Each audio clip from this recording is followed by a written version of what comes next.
नमस्कार। सबसे पहले तो मैं क्या कहूँ, छत्रपति शिवाजी महाराज का इतिहास हमें प्रेरणा देता है वर्तमान जीवन यापन का और भविष्य नवनिर्माण का।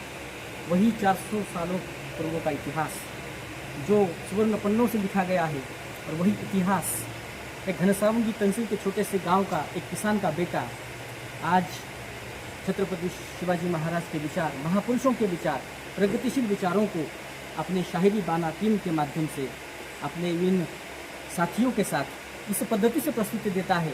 वीर रस क्या होता है, शौर्य क्या होता है, हमारे आंखों के सामने खड़ा करता है। और मुझे लगता है कि नई पीढ़ी के लिए, नए समाज के लिए, समतावादी समाज निर्मित के लिए महापुरुषों के विचार आवश्यक है।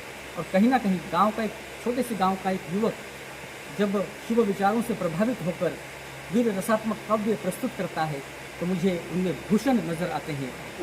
और मुझे लगता है कि महाराष्ट्र के नहीं, देश के इकलौते ऐसे शायर, ऐसे शाहिर हैं, शिव शाहिर हैं कि जिन्होंने अपने काव्य के माध्यम से छत्रपति शिवाजी महाराज के विचार घर घर तक आगे पहुंचा रहे हैं। क्या बात इस समाज को, इस देश को शिव विचार की, महापुरुषों के विचारों की आवश्यकता है।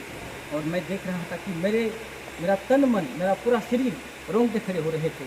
साक्षात छत्रपति शिवाजी महाराज के दर्शन, माँ जिजाऊ का साक्षात्कार मुझे उनके पवाड़ा के माध्यम से हो रहा था। यह अनुभूति, पावन पवित्र अनुभूति यदि आज के युवा प्राप्त करेंगे तो मुझे लगता है कि नव समाज, छत्रपति शिवाजी महाराजों के विचारों का समाज निश्चित रूप से समाज में आगे आएगा।